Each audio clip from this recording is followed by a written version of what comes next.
Franz Joseph I. Francis Joseph I was Emperor of Austria and King of Hungary, Croatia and Bohemia, for the 1st of May 1850 until the 24th of August 1866 he was President of the German Confederation. In December 1848, Emperor Ferdinand abdicated the throne at Olomouc as part of Ministerpräsident Felix Schwarzenberg's plan to end the revolutions of 1848 in Austria. This allowed Ferdinand's nephew Franz Joseph to accede to the throne. Largely considered to be a reactionary, Franz Joseph spent his early reign resisting constitutionalism in his domains. The Austrian Empire was forced to cede its influence over Tuscany and most of its claim to Lombardy, Venetia, to the Kingdom of Piedmont-Sardinia. Following the Second Italian War of Independence in 1859 and the Third Italian War of Independence in 1866,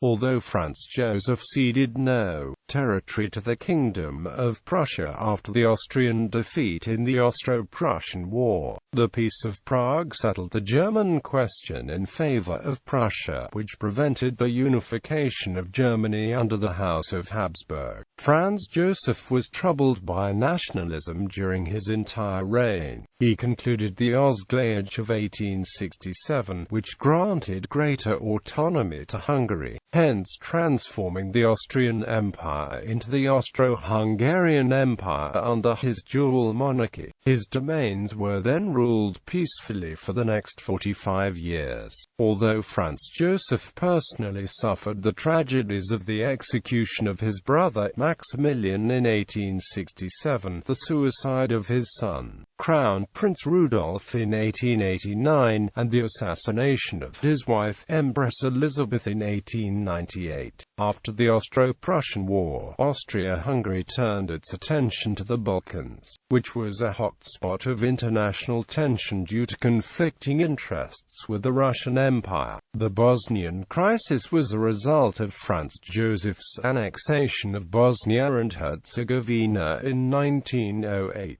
which had been occupied by his troops since the Congress of Berlin. On the 28th of June 1914, the assassination of his nephew Archduke Franz Ferdinand in Sarajevo resulted in Austria-Hungary's declaration of war against the Kingdom of Serbia, which was Russia's ally. This activated a system of alliances which resulted in World War I. Franz Joseph died on the 21st of November 1916, after ruling his domains for almost 68 years.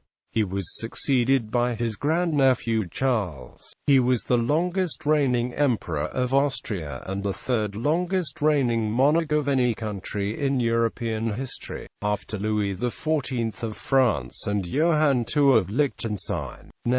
His name in German was Franz Joseph I and I. Franz Joseph in Hungarian. His names in other languages were Croatian and Bosnian, Franz Joseph I, Czech, František Joseph I, Italian, Francesco Giuseppe I, Polish, Franciszek Joseph I, Romanian, Francisc Joseph, Slovene, Frank Joseph I, Slovak, František Joseph I, Serbian. Early life. Franz Joseph was born in the Schönbrunn Palace in Vienna, the eldest son of Archduke Franz Karl and his wife Princess Sophie of Bavaria. Because his uncle, from 1835, the Emperor Ferdinand, was weak-minded, and his father unambitious and retiring, the young Archduke Franzl was brought up by his mother as a future emperor with emphasis on devotion, responsibility and diligence. Franzl came to idolize his grandfather, der Gute Kaiser Franz, who had died shortly before the former's 5th birthday, as the ideal monarch. At the age of 13, Franzl started a career as a colonel in the Austrian army. For that point onward, his fashion was dictated by army style, and for the rest of his life he normally wore the uniform of a military officer. Franz Joseph was soon joined by 3 younger brothers, Archduke Ferdinand Maximilian, Archduke Karl Ludwig, and Archduke Ludwig Victor, and his sister, Maria Anna, who died at the age of 4. Following the resignation of the Chancellor Prince Metternich during the revolutions of 1848, the young Archduke, who it was widely expected would soon succeed his uncle on the throne, was appointed governor of Bohemia on the 6th of April, but never took up the post. Instead, Franz was sent to the front in Italy, joining Field Marshal Radetzky on campaign on the 29th of April, receiving his baptism of fire on the 5th of May at Santa Lucia. By all accounts he handled his first military experience calmly and with dignity. Around the same time, the imperial family was fleeing revolutionary Vienna for the calmer setting of Innsbruck in Tyrol. Soon, the Archduke was called back from Italy, joining the rest of his family at Innsbruck by mid-June. It was at Innsbruck at this time that Franz Joseph first met his cousin Elizabeth, his future bride, then a girl of 10. But apparently the meeting made little impact.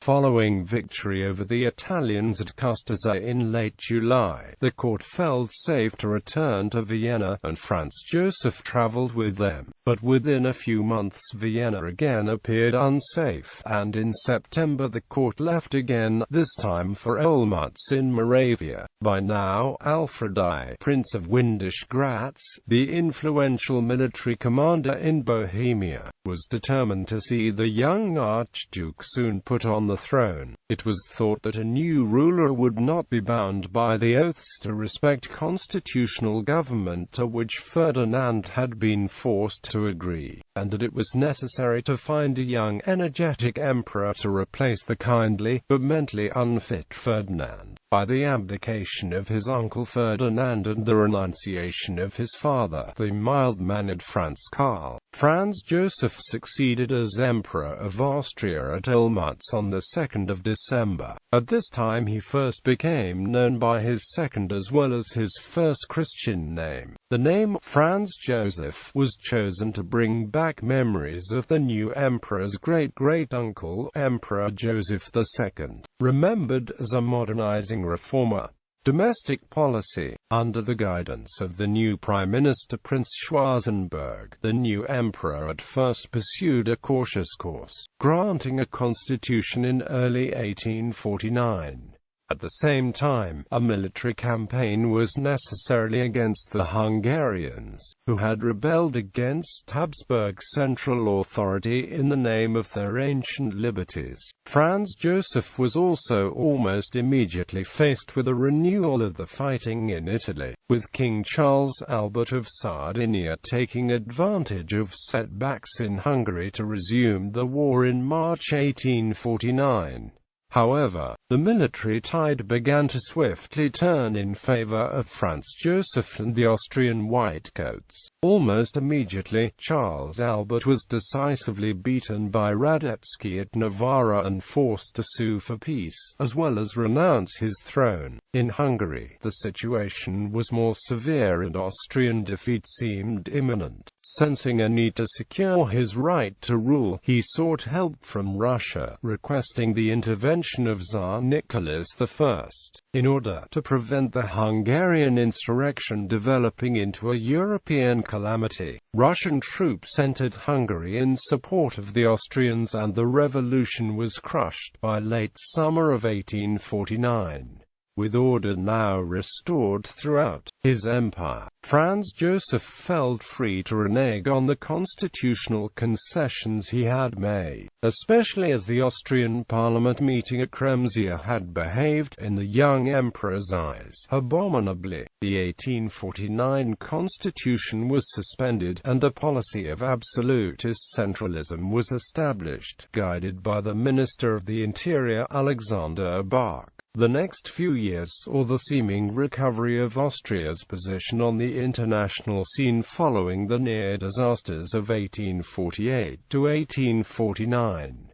Under Schwarzenberg's guidance, Austria was able to stymie Prussian scheming to create a new German federation under Prussian leadership, excluding Austria. After Schwarzenberg's premature death in 1852, he could not be replaced by statesmen of equal stature, and the emperor himself effectively took over as prime minister. Assassination attempt in 1853. On the 18th of February 1853, Franz Joseph survived an assassination attempt by Hungarian nationalist János Libeni. The emperor was taking a stroll with one of his officers, Count Maximilian Karl Amiral O'Donnell, on a city bastion. When Libeni approached him, he immediately struck the emperor from behind with a knife straight at the neck. Franz Joseph almost always wore a uniform, which had a high collar that almost completely enclosed the neck. The collars of uniforms at the time were made from very sturdy material, precisely to counter this kind of attack. Even though the emperor was wounded and bleeding, the collar saved his life. Count O'Donnell struck Libeni down with his sabre. O'Donnell, hitherto only a count by virtue of his Irish nobility, was made a count of the Habsburg Empire, and conferred with the Commander's Cross of the Imperial Order of Leopold. His customary O'Donnell arms were augmented with the initials and escutcheon of the Ducal House of Austria, along with the double-headed eagle of the Empire. These arms are emblazoned on the portico of No. 2 Mirabellplatz in Salzburg, where O'Donnell later built his residence. Another witness who happened to be nearby, the butcher Joseph Ettenreich, quickly overwhelmed Libeni. For his deed he was later elevated to the nobility by the emperor and became Joseph von Ettenreich. Libeni was subsequently put on trial and condemned to death for attempted regicide. He was executed on the Simmeringer Heide. After this unsuccessful attack, the emperor's brother Ferdinand Maximilian Joseph, later Emperor of Mexico, called upon Europe's royal families for donations to construct a new church on the site of the attack. The church was to be a votive offering for the survival of the emperor. It is located on Ringstrasse in the district of Alserga and close to the University of Vienna, and is known as the Votivkirche. Austro-Hungarian Compromise of 1867. The 1850s witnessed several failures of Austrian external policy, the Crimean War and the dissolution of its alliance with Russia, and defeat in the Second Italian War of Independence. The setbacks continued in the 1860s with defeat in the Austro-Prussian War of 1866, which resulted in the Austro-Hungarian Compromise of 1867. Political difficulties in Austria mounted continuously through the late 19th century and into the 20th century. However, Franz Joseph remained immensely respected. The emperor's patriarchal authority held the empire together while the politicians squabbled among themselves.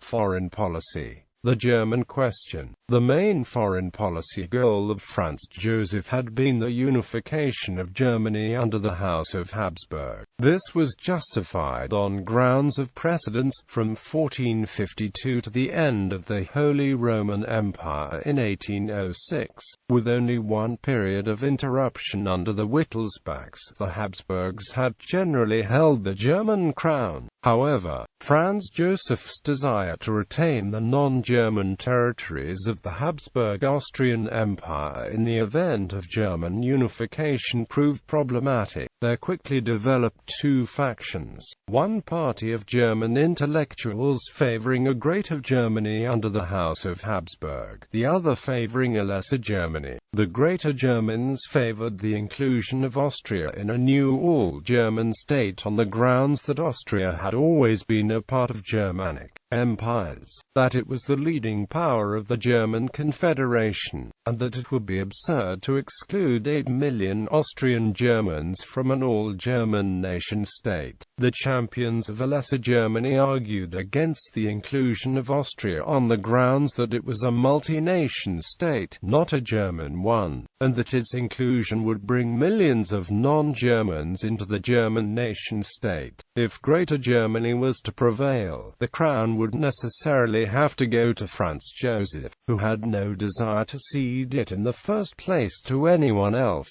On the other hand, if the idea of a smaller Germany won out, the German crown could of course not possibly go the Emperor of Austria, but would naturally be offered to the head of the largest and most powerful German state outside of Austria, the King of Prussia. The contest between the two ideas thus quickly developed into a contest between Austria and Prussia. After Prussia decisively won the 7 Weeks' War, this question was solved. Austria lost no territories as long as they remained out of German affairs. The Three Emperors League in 1873, 2 years after the unification of Germany, Franz Joseph entered into the League of Three Emperors with Kaiser Wilhelm I of Germany and Tsar Alexander II of Russia. The League had been designed by the German Chancellor Otto von Bismarck as an attempt to maintain the peace of Europe. It would last intermittently until 1887.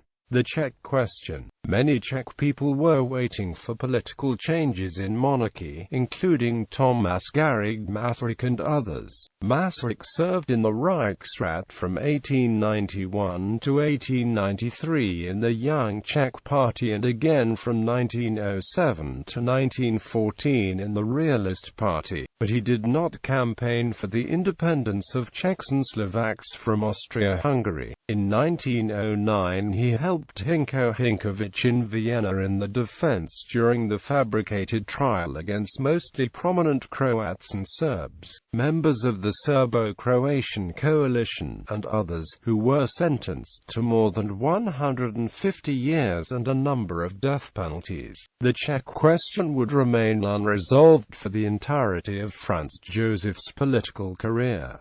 The Vatican. In 1903, Franz Joseph's veto of Cardinal Rampolla's election to the papacy was transmitted to the papal conclave by Cardinal Jan Puzina. It was the last use of such a veto, because the new Pope Pius X prohibited future uses and provided for excommunication for any attempt. Bosnia and Herzegovina. The mid-1870s witnessed a series of violent rebellions against Ottoman rule in the Balkans, and equally violent and oppressive reprisals from the Turks. Tsar Alexander II of Russia, wanting to intervene against the Ottomans, sought and obtained an agreement with Austria-Hungary. In the Budapest Conventions of 1877, the two powers agreed that Russia would annex Bessarabia, and Austria-Hungary would observe a benevolent neutrality toward Russia in the pending war with the Turks.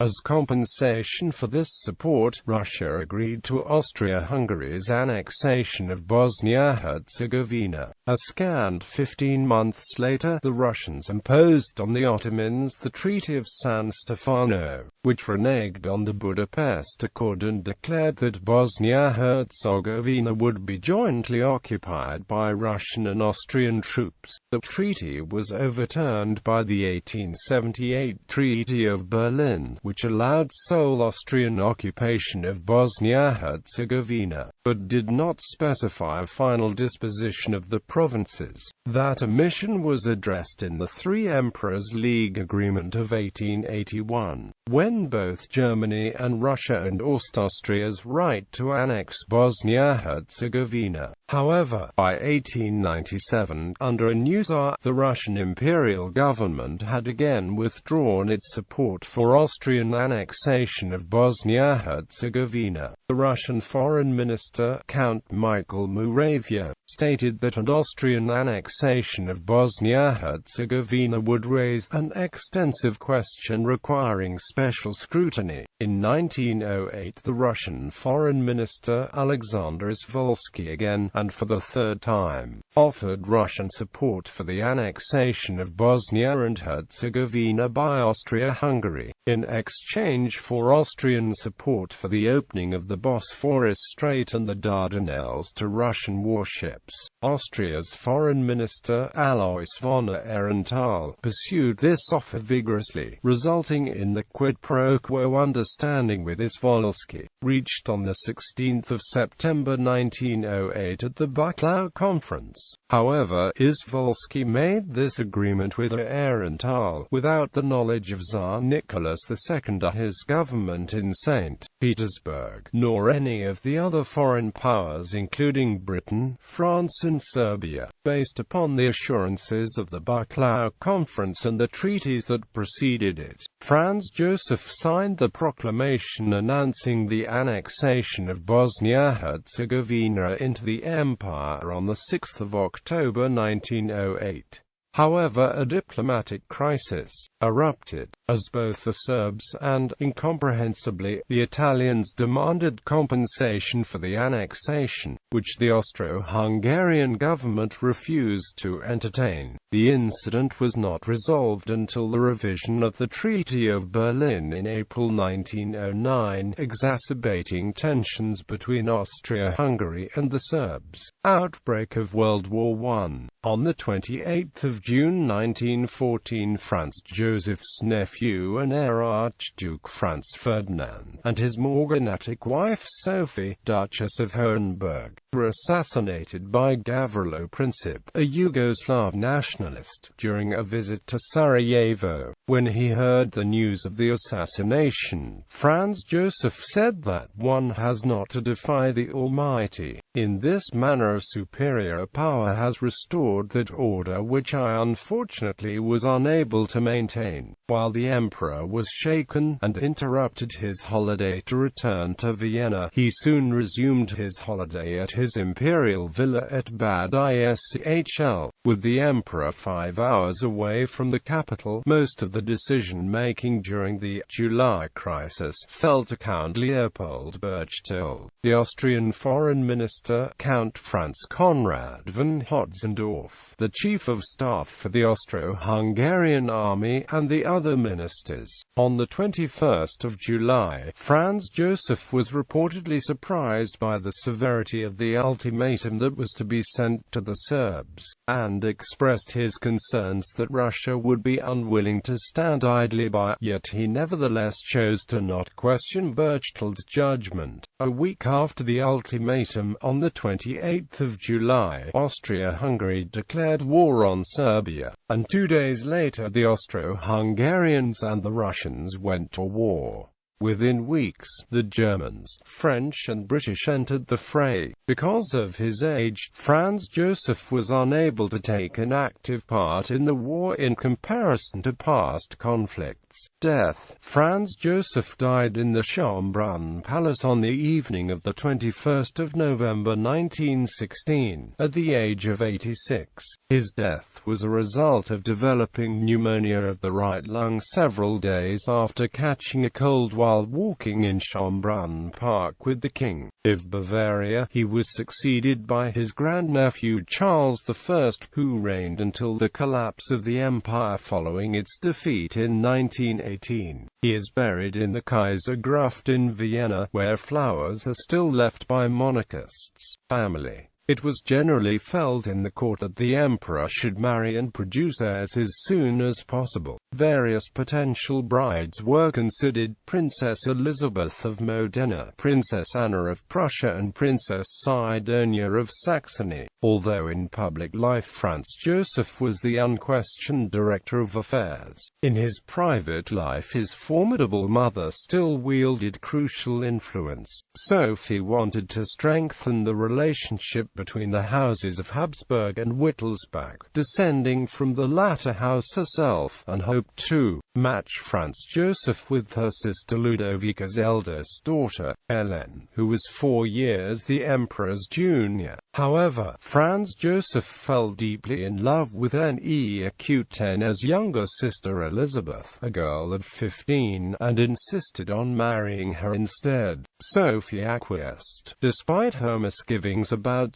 Sissy's appropriateness as an imperial consort, and the young couple were married on the 24th of of April 1854 in St. Augustine's Church, Vienna. The marriage would prove to be an unhappy one. Sisi never truly acclimatized to life at court and frequently had disagreements with the imperial family. The first daughter Sophie died as an infant, and their only son Rudolf died by suicide in 1889 in the infamous mailing incident. In 1885, Franz Joseph met Katharina Schratt, a leading actress of the Vienna stage, and she became his friend and confidant. This relationship lasted the rest of his life, and was, to a certain degree, tolerated by Sisi. Franz Joseph built Villa Schratt in Bad Ischl for her, and also provided her with a small palace in Vienna. Though the relationship lasted for 34 years, it remained platonic. The Empress was an inveterate traveler, horsewoman, and fashion maven who was rarely seen in Vienna. She was stabbed to death by an Italian anarchist in 1898 while on a visit to Geneva. Franz Joseph never fully recovered from the loss.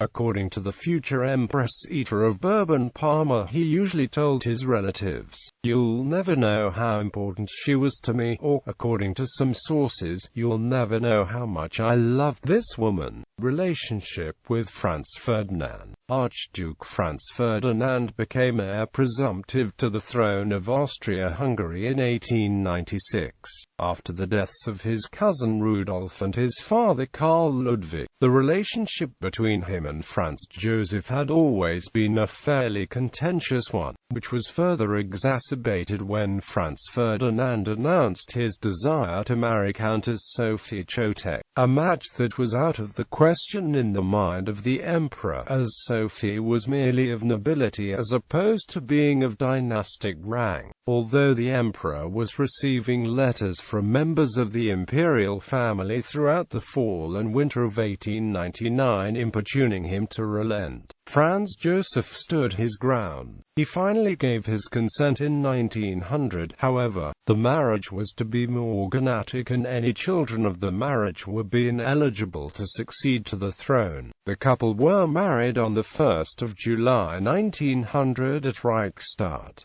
The emperor did not attend the wedding, nor did any of the archdukes. After that, the two men disliked and distrusted each other. Following the assassination of Franz Ferdinand and Sophie in 1914, Franz Joseph's daughter, Marie Valerie, noted that her father expressed his greater confidence in the new heir presumptive, his grandnephew Archduke Charles. The emperor admitted to his daughter, regarding the assassination, "For me, it is a relief from a great worry. Issue. Ancestry.